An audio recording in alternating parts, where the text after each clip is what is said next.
tăng vua dù mình xài câu môi có nu nhung câu chi sông cú chê một cơ giờ con số phê nia lo rong sông cha ư nì lo si bao có hai địa sở cú lâu lo có những chỉ khen đi chúa yo cú mua pan chi có vua kia cú ở gì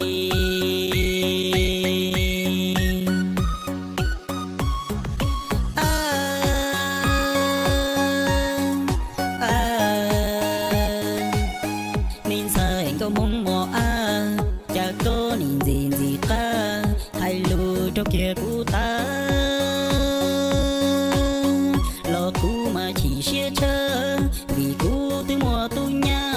kia cú rồi từ lâu ta chơi chơi lon chơi chơi trả cứ chỉ tao luôn tu chỉ trả chơi trả luôn tu chỉ trả chẳng tu lo lo na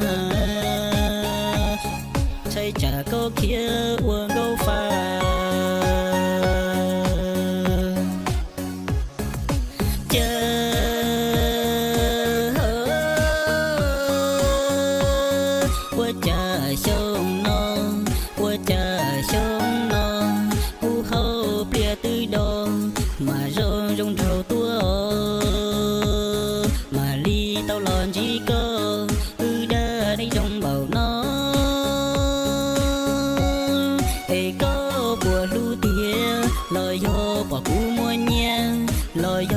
cú đo plia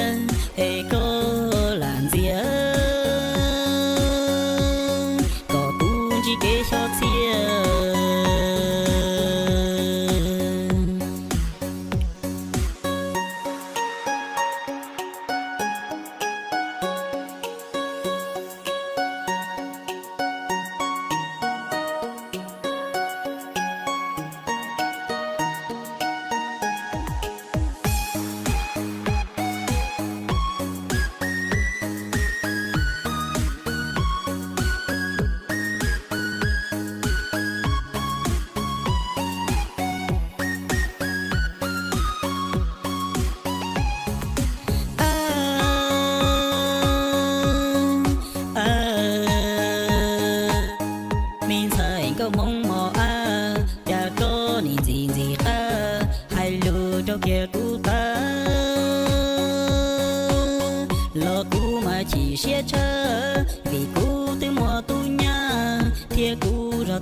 chân chờ lon chân chơi chờ chỉ tàu luôn tu chỉ chờ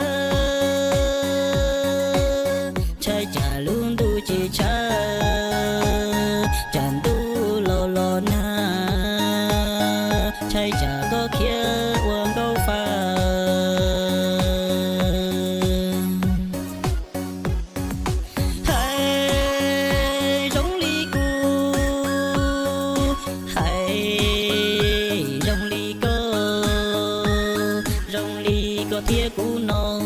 có xa ly trà sư ở rồng ly có thia cú nọ cú tư xa tàu khói gió là thả qua kế cho đa thia cho lúa chia cho xí vỡ có gì cú tư lầu đua qua vào cú ta ra mùa thia có lo trả họ bùa lu con bê ruộng gấu mò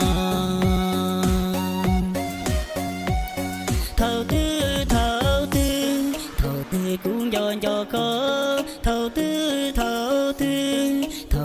có chỉ tao nhẹ nó mà nhẹ cái tua xí đo có mong dễ cho cho bỏ thia chín cho thia chín cho lu công bê thầu tư cũng do có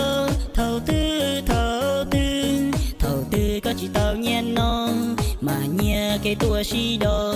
có mong dễ cho cho bỏ thia chín đó thia chín đó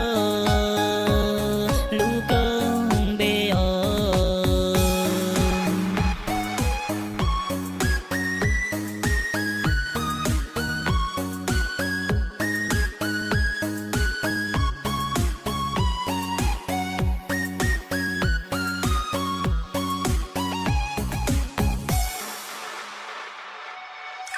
xe đi em ơi ta tìm về nơi xa xôi nơi bình yên mình có đôi an nhàn sống cả cuộc đời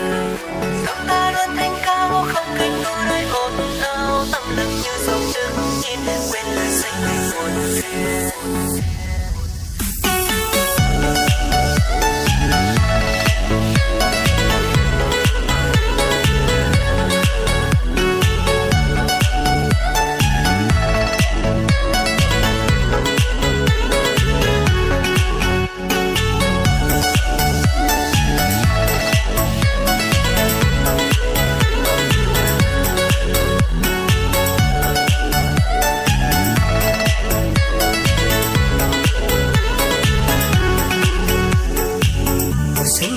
Con sông đang vẫy vùng sao mà không có điểm dừng bao phiền lo cứ thế trào dâng người kia người ta dành nhau không thấy mệt bóng xem pha không thấy phiền thôi thì vì ta tránh xa thôi cuộc sống mệt quá trời ta gạt tất cả để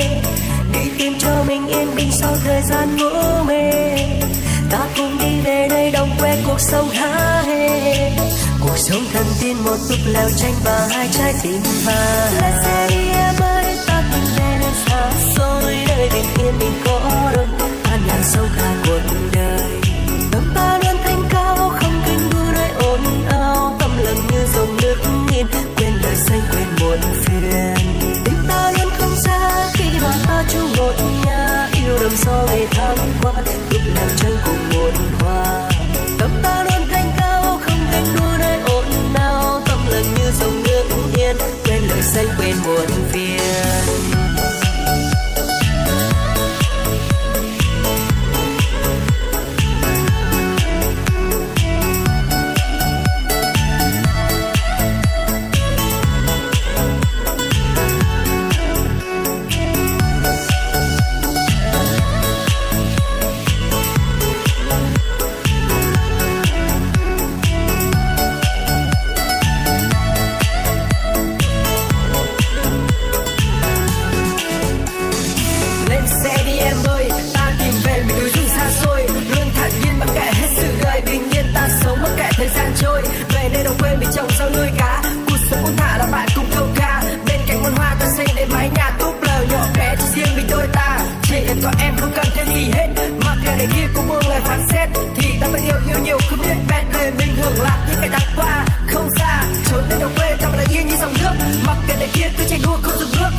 không nghĩ ngợi.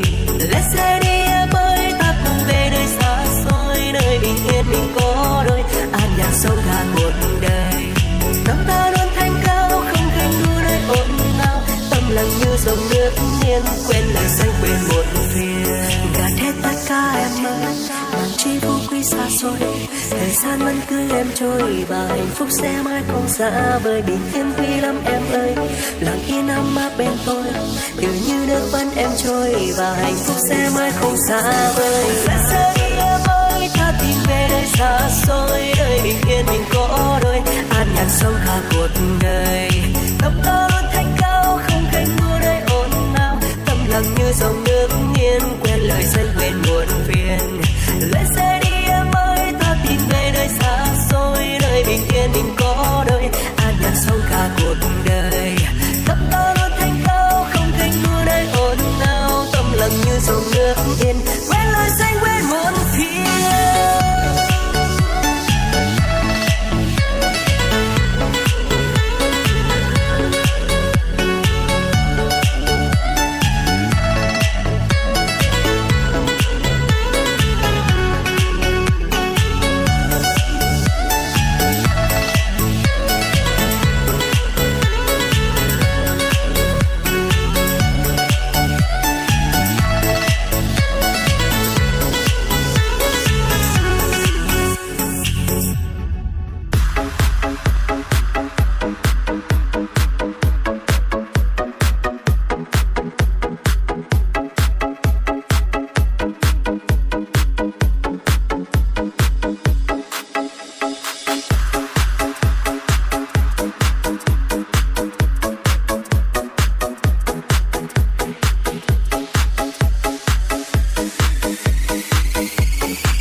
Anh bao điều em thích hoa hồng và mùa đông, được anh ôm phía sau lưng em nói bên anh, qua bao nơi em cảm thấy rất nhẹ nhàng. Vậy giờ ai là người cho em yên bình? Em muốn xa anh khi yêu thương đang gìn giữ vẫn an lành, xóa những hy vọng một tình yêu và hai trái tim xanh quen hết bao năm. Vì bên em anh thật không thể làm được, người mình thương giờ chẳng nhớ tên em.